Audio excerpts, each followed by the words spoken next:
All right, good evening, everyone. Welcome, welcome, welcome. Of course, my name, if you don't know me, is Wayne Mox, and I'm the President Chief Executive Officer here at the Gettysburg Foundation. And on behalf of the Gettysburg National Military Park and the Eisenhower National Historic Site, I want to welcome all of you here to our evening lecture with Dr. Carrie Janney. Now, some of you got caught out in that tent today, didn't you? We ran you out of there with the weather that was out there. So we just want to thank all of you for coming out and participating. We've had pretty good weather except for this afternoon, and you all bore that up very, very well. So I also want to thank our partners, Gettysburg National Military Park, Eisenhower National Historic Site, for partnering with us to bring back Sacred Trust. All of you said, bring back Sacred Trust, and we heard that, and we're here this evening.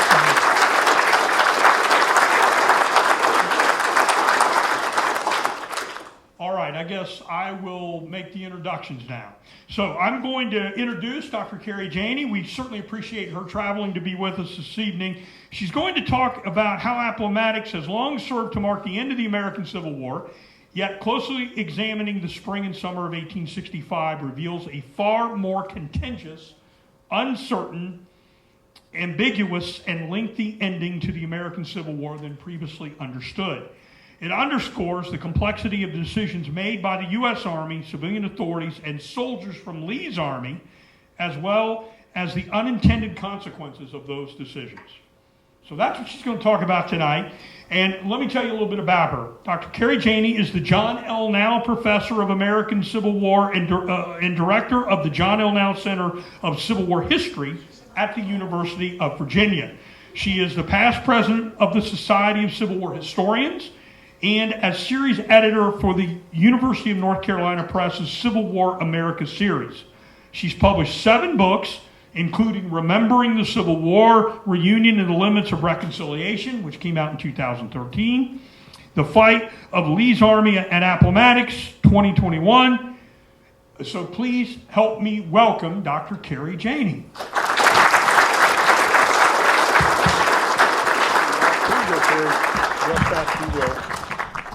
Thanks. Try that.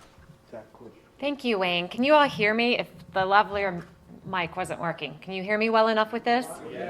Yes? Okay.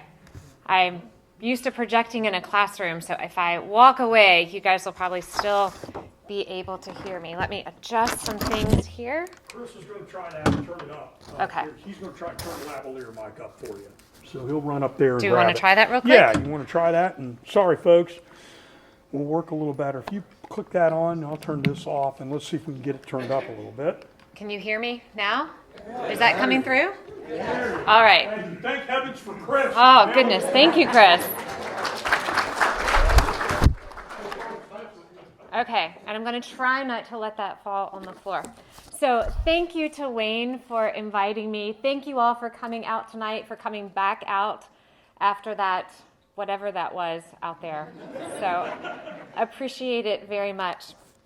So I think we're going to start here in a scene that should be familiar to many of you. The scene in McLean's parlor, April 9th, 1865. And in the years since this meeting, the surrender of Lee's Army of Northern Virginia to Ulysses S. Grant at Appomattox has come to be understood and celebrated as the end of the Civil War, as the final act in this great American tragedy. Indeed, most military histories of the war that focus on the Eastern Theater ended Appomattox. But the question that I want to pose to you tonight is, was Appomattox the end? After all, there had been no armistice that called for the end of all fighting. There had been no treaty dictating the terms of peace signed by political leaders on both sides. Technically speaking, Appomattox had been only a surrender, the capitulation of a single army, albeit the most important Confederate army. But perhaps the question we should be asking is whether those in April of 1865 considered Appomattox the end. Did Confederates and Unionists, soldiers and civilians, black and white, experience Lee's surrender as the end of the war? To truly understand this question, I want us to try to refrain from jumping too quickly to what we know comes next. We know Lincoln's assassination happened. We know that Andrew Johnson became president. We know that Reconstruction unfolded. But what if we were those men on either side in April of 1865? What would we know then? What would we expect was going to happen afterward? So what we're going to do, and what I try to do in the book, is to slow down time, to take each day by day, week by week, and understand the perspective from the men in the ranks, as well as their leaders in Washington and otherwise. And if we do so, we'll see a more contentious, a more uncertain, ambiguous, and indeed a lengthy ending to the Civil War. We'll see the anxieties of Union and Confederate soldiers, of civilians on the home front, and government officials. We'll witness the complexity of decisions made by the United States Army, civilian authorities, and soldiers from the Army of Northern Virginia, as well as all of the unintended consequences of those decisions. So this evening, I'd like you to consider the story of Appomattox as a story of simultaneous endings and beginnings. A story whose players and narrative quickly radiated out from that small village of Appomattox Courthouse. And a story that is best understood, I think, from a perspective of those in the ranks. So what I'd like to do is to tell that story through the lives of 3 different soldiers from the Army of Northern Virginia and their very different endings and beginnings that started at Appomattox. Let's start with Eddie Whitehorn. We don't have a wartime picture of Eddie, but in April of 1865, he was 25 years old, a member of Company F of the 12th Virginia, and he was among those who surrendered at Appomattox. He had enlisted in 1861, but spent much of the first year convalescing with rheumatism. He managed to rejoin the 12th in the spring of 1863. He fought at Chancellorsville and here at Gettysburg. I was out in the field with Gary Edelman earlier this morning talking about the spot where Mahone's brigade fought, or didn't fight, as was the case. But somehow there were about 100 casualties in the 12th, or in Mahone's brigade. Eddie is one of those. He's hit by a shell fragment, injures both of his legs so severely that he will be incapacitated until the spring of 64. He goes back into the ranks. You want to guess where his very first place is back in the ranks? In actually the summer of 64? It's at the Battle of the Crater. And guess what happens there? He gets injured again in the legs. One of the legs this time. He will convalesce again throughout the fall and into the early spring of 65, where he will rejoin the ranks, and he will be among Lee's men as they evacuated the trenches around Petersburg. He was there on the morning of April 9th at Appomattox, and he thought that, in fact, they had managed to clear the way. He gets news that they're to stop fighting, and he says, yes, we've cleared the way. We've managed to remove the Union cavalry that's in front of us. And they turn around and they start to build breastworks, thinking that perhaps they're going to be attacked from behind. And they're told immediately to stop building breastworks. Mahone comes and personally tells them that, in fact, Lee has capitulated. Whitehorn pulls out his diary and he begins to write. Sad is a poor word to describe how I feel, he confessed. To think we have been toiling, suffering, bleeding for our country and for the freedom to govern our states as we wish, and then be forced to surrender. I have a feeling we are not being true or loyal to our countless comrades who gave up their lives. This is what he says on April 9th.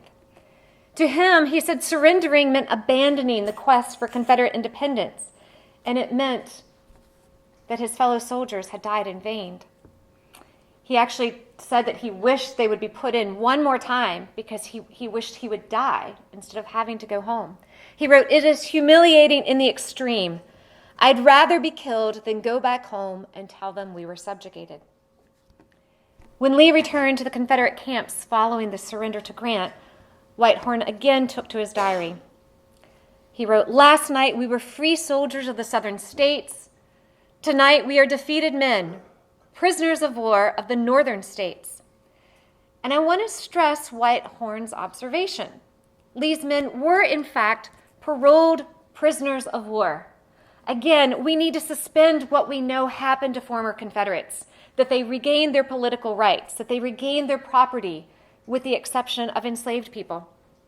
On April 9th, Whitehorn and his comrades had no idea of what fate might be lurking for them. Equally as important, that evening in his diary, Whitehorn made another observation. He wrote, "Hungry, sick, weak men have dropped out by the thousands." And he speculated that only 8,000 to 10,000 infantrymen had stood in the ranks the morning of April 9th. And I'll pause here to say that this has long been disputed, that it's a notion of the lost cause, that there were only about 10,000 men in the ranks. There are a lot of men like Whitehorn who observe this, because here's what he tells us next. He says, "When the dinner bell rang that evening, many of those who had taken to the woods or failed to keep up pace with the army as it pressed west rolled into camp to receive their rations of biscuits and beef sent by Grant. Still, only about 28,000 men would be paroled at Appomattox. And as Grant and his generals knew, a significant number, perhaps as many as 20,000 of Lee's men were missing." But Whitehorn didn't worry himself about this. Instead, in his mud-soaked tent, he would wait for his parole pass for several days. Finally, on the morning of April 12th, he fell into column with the rest of the infantry and marched into the village of Appomattox Courthouse, where they would stack their rifles and flags in front of the Army of Potomac's 5th Corps. But at least in Whitehorn's mind, it was the rebels who remained defiant. He wrote that evening, "The Yanks are afraid of us now, and we will make them hate us all the more in future years. If we meet one on the road, he will always get out of our way." This is what he writes after taking part in the surrender ceremony. Despite Grant's magnanimous terms, and he does in fact say that Grant's terms were very generous, Whitehorn could not help but harbor a deep-seated abhorrence for the Union victors. That evening, he had just fallen asleep when his lieutenant awoke him, asked for assistance in filling out the blank parole passes. I was looking for those from the 12th Virginia. This is one from the 12th Virginia. I can't help but wonder if maybe Eddie Whitehorn helped fill out the parole passes, because of course the passes are sent blank to the regiments, and depending on how many men were left, sometimes a brigade commander would fill them out. But these passes would be filled out. That night, in his diary, he wrote, "I now have a parole in my pocket, 2 signatures on a piece of paper, one in the spring of 1861, which made me a soldier, the other in the spring of 1865, which makes me," and he left a series of dashes. Couldn't find the right word. What would his status be? What would his place be in this post-Appomattox world? Well, he had every reason to worry. Even as paroled Confederates were preparing to head home, word had reached Washington, D.C. of Grant's very generous terms, and started to raise the first doubts among Union officials as to whether the paroles would in fact operate as a blank pardon, as Confederates believed. Did it protect Confederates, including Lee, from prosecutions of treason? Even with so many questions, the next morning, Whitehorn would head home. Walking alongside 2 of other comrades, and we have the yellow that indicates Appomattox. You can see the red dot right down here in the corner. He's from Greensville County. I should have charted this one out a little bit better. We know that he goes through a little bit of Prince Edward County and then turns south through Charlotte. Anyway, he's walking, alternating. They find a decrepit mule, which they will name after a lovely young lady along the way who bakes them bread. They find another worn-down horse that they will ride. So they're alternating, walking and riding, making their way home. They finally make it back to Greensville County on April 16th. That day in his diary, he wrote that the day marked 1 week since the surrender, a memory that he confessed continued to, quote, hurt like an open wound. In the days that followed, Eddie busied himself clearing fields and planting crops. And one day, about April 22nd to be exact, one of his former comrades arrived from town and told him that, quote, the boys are going to get together and form a Confederate Veterans Organization. This gave me pause when I was reading it.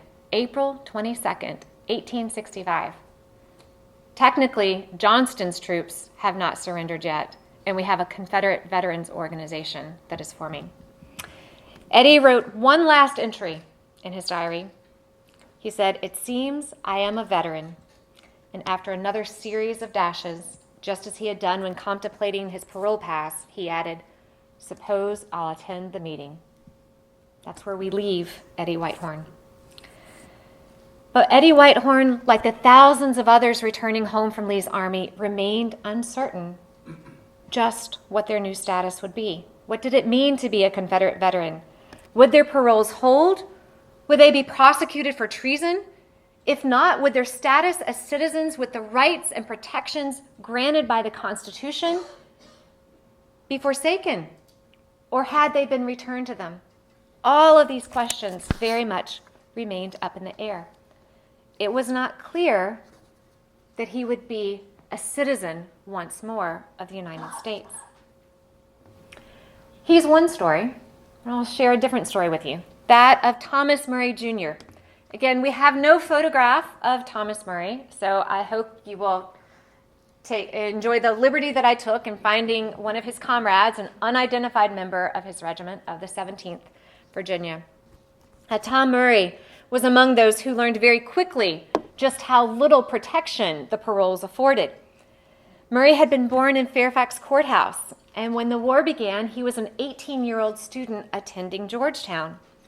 That summer, he enlisted in the 17th Virginia, eventually part of Pickett's division, served in the unit until 1864, when he was granted a commission as a second lieutenant and assigned to the 1st Battalion of the Virginia Infantry as a provost guard in Richmond. Like Whitehorn, he was paroled at Appomattox, but his post-Appomattox experience proved much different. Murray sought out some of his former comrades from the 17th Virginia, and they headed north. He, too, has a really harrowing story that they tell of trying to cross fords. Here's a map. You can see they've left Appomattox, and I did trace them through Buckingham County and Fluvanna. They tell about swollen creeks. It's been raining through much of early April.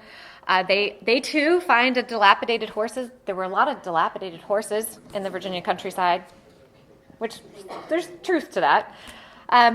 They had forded swollen streams. They had camped in bushes along the roadside when they couldn't find any houses.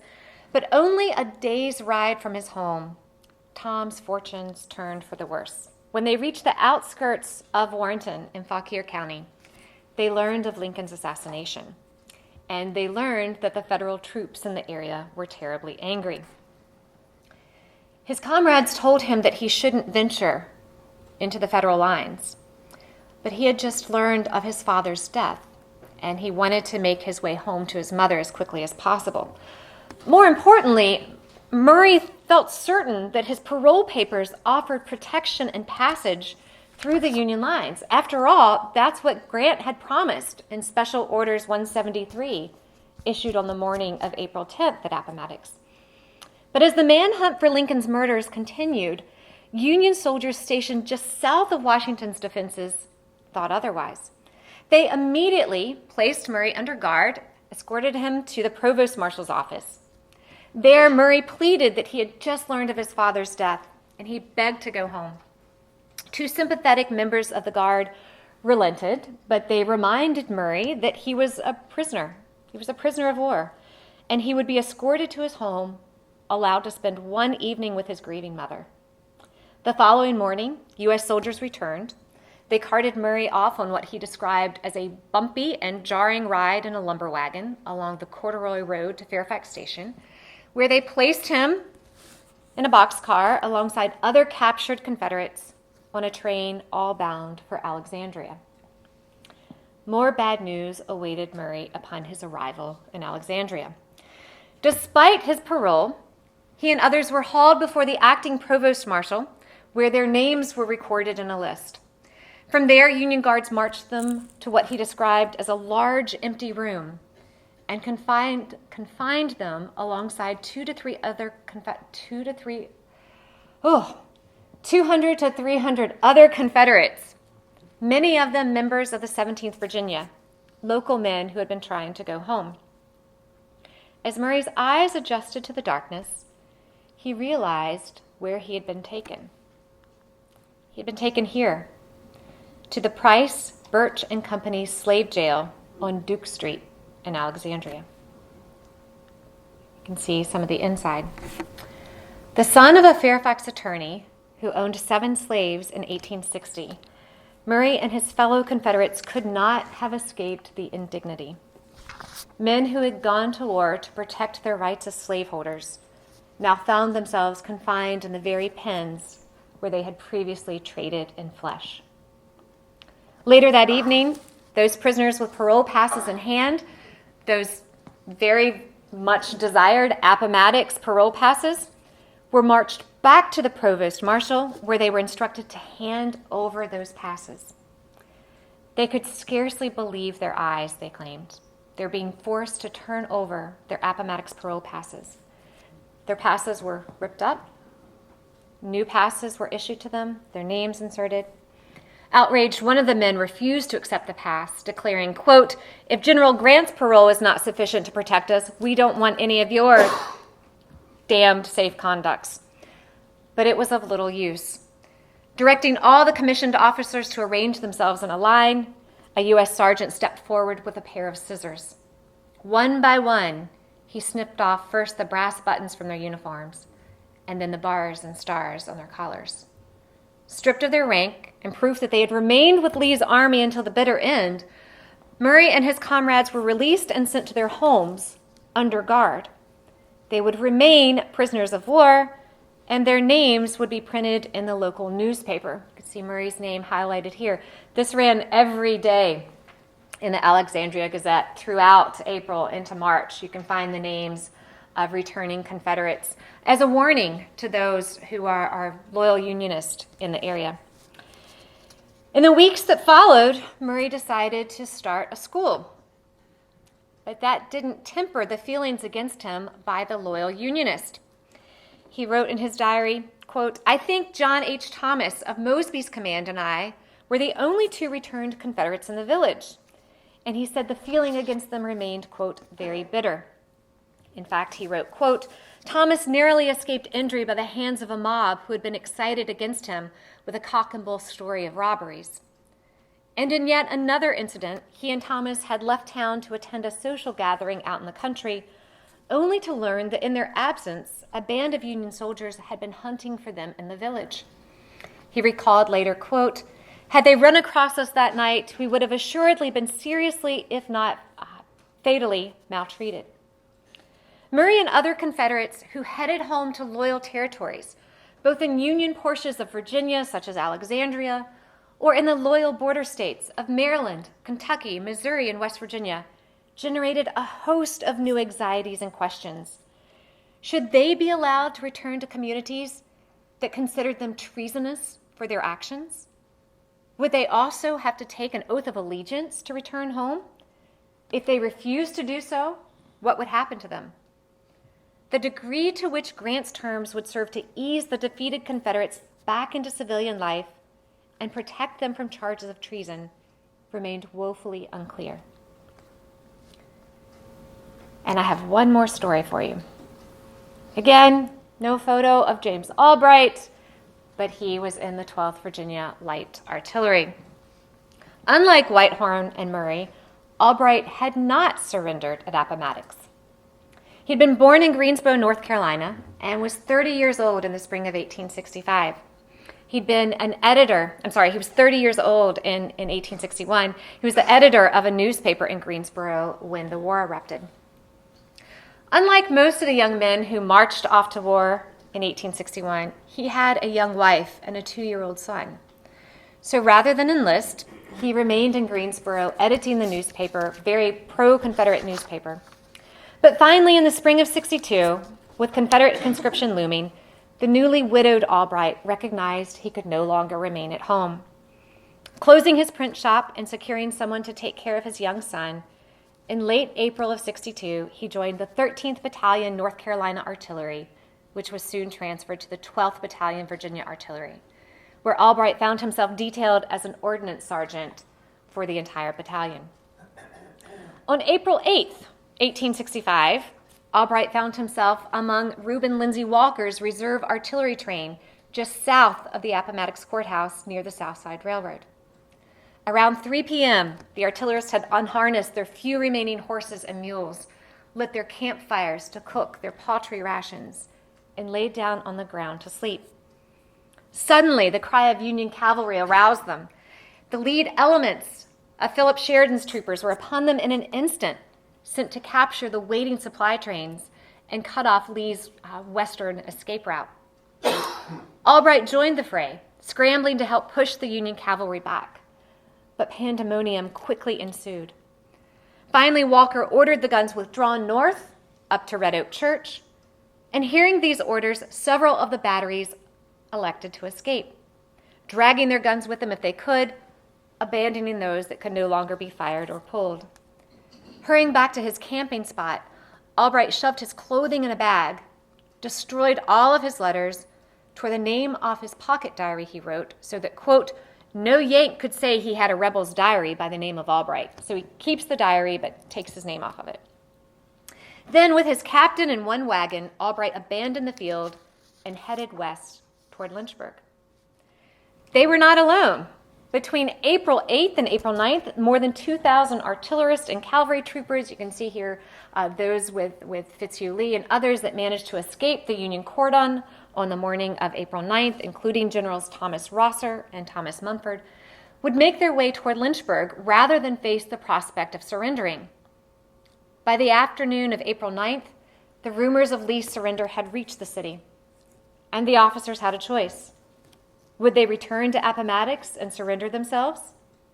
Go home assured that the war was concluded, or head south and join up with Joseph Johnston's command in North Carolina? Or they might head toward the Shenandoah Valley, determined to continue the fight in Virginia. Many, including both Rosser and Mumford, chose the latter. Indeed, on April 12th, the very day Eddie Whitehorn was participating in that formal ceremony, that surrender ceremony at Appomattox, Rosser rode to Stanton, Virginia, where he issued a proclamation from what he declared the headquarters of the Army of Northern Virginia. Let this sink in for a moment. You can see headquarters, the Army of Northern Virginia. Remember, the cavalry and artillery that was still at Appomattox, they had already gone home. This very day is the surrender parade at Appomattox, and yet here we have the headquarters. Rosser also gives himself a nice little promotion. He's now a lieutenant general, no longer a major general. He will claim later that the order hadn't come through yet. Anyway, in this proclamation, he calls upon his men to shoulder their muskets once more and, quote, return to the field to meet the arrogant invader who had insulted you, robbed you, murdered your dearest friends and relatives, outraged your fair women, despoiled your homes, and dishonored all that is most dear and sacred. He promised he would lead them against the dastardly foe and would never surrender until, quote, the purple current ceases to flow from my heart, or until you are a free, independent, and happy people. Rise like men and come to me, he commanded.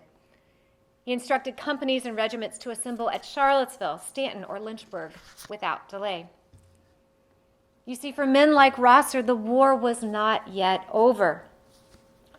Albright, however, had decided on a different path. He would return to his home state, where, like others, he hoped to offer his services to Joseph E. Johnston. Unparoled and still committed to fighting, he and others made the trek south from Virginia into North Carolina, headed towards Greensboro, on the constant lookout for Union soldiers as they headed south. By April 15th, he had made it back to his father's Greensboro home, where he found his brother Bob, likewise a soldier in the Army of Northern Virginia, but one who had stayed and surrendered at Appomattox. Albright also found the city of Greensboro in a state of chaos. Parolees from Lee's army, those like Albright, who had escaped Appomattox, and many from Johnston's ranks streamed into the city in search of food and supplies. With the additional help of some free-flowing liquor that they managed to find, all sense of control had evaporated in the city, and mobs began looting warehouses, carting off bacon, sugar, corn, clothing, blankets, and shoes. To put an end to the looting, General P.G.T. Beauregard, who commanded Confederate forces in Greensboro, had authorized troops to disperse the mob, which they did by firing on the looters. The next morning, Albright reported to General Beauregard and offered his services. Beauregard asked him, precisely where were you on the morning of April 9th? Albright explains where he's been. He said that Beauregard shook his head. He said, you're included in the surrender of Lee's men. You can't participate. Albright could not participate in any military efforts in Greensboro or anywhere else. If Johnston's army was forced to evacuate the city, Albright was obligated to remain and be paroled by Union forces. Just as Beauregard would use force to prevent the rioting, he would uphold the honorable rules of civilized warfare and not allow a man who should have been paroled to fight in his army. Albright finally acknowledged that his fight was over, goes home, but when Sherman's troops occupied the town, he decided that he would have to go seek his parole. Having done so, Albright approached a federal commander and asked permission to reopen his printing office. The next day, the Union officer returned, agreeing that Albright could reopen his shop on the condition that Albright print parole passes for Johnston's men. Supplied with paper, Albright and his brother set to work, creating these parole passes. A more unlikely scenario seems hard to imagine. Two Confederate brothers, one having escaped from Appomattox and the other having surrendered there, tasked with printing the parole passes for nearly 37,000 Confederates in the Army of Tennessee. These three men offer only a small glimpse into the myriad ways and the myriad stories of Appomattox as both an ending and a beginning. Each of these men here could have told us a different story.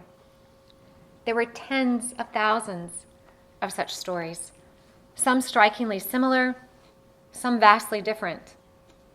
All of this in capturing the days and weeks and months after Appomattox. Stories of those who took months to reach their homes in places like Texas. Stories of the formerly enslaved who had to make decisions about whether to travel with Lee's army, Lee's men, as they left Appomattox or strike out on their own. Indeed, there is much, much more to this story, but I'd like to leave you with this.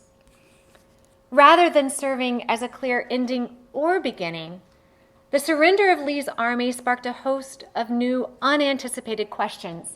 Was the war really over?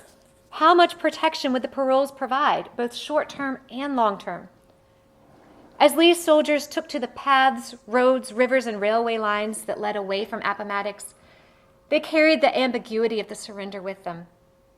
They took that uncertainty from small towns nearby to cities like Richmond bursting at the seams with refugees, to the mountains of the newly created state of West Virginia, to Unionist abodes of Washington and Baltimore, to North Carolina, where a Confederate army remained in the field, and a million other places across the South and the North. But it was not merely the story of soldiers, both Confederate and Union. It was also the story of civilians, free and enslaved, who were entangled with Lee's dispersing army. Perhaps most importantly, the immediate aftermath of Appomattox confirmed that a deep and abiding commitment to the Confederacy had not ended with the surrender. In some ways, it had only just begun. Thank you.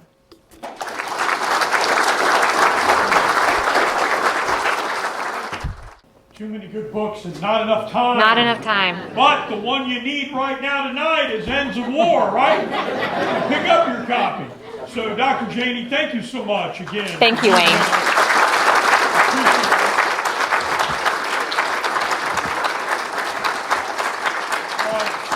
Thank you. On behalf of the Gettysburg Foundation and the Gettysburg National Military Park, we thank all of you for coming out this evening. We'll see all of you that have tickets for tomorrow night's lecture here in this room at 7 o'clock. We will be back out for Sacred Trust tomorrow morning at 9:30 out in the tent if the weather holds, and we're going to send Dr. Janney out to the table to sign more copies of Ends of War, and you've got to get your copy if you want her signature on it in the next 30 minutes, all right? Take care. Have a good day.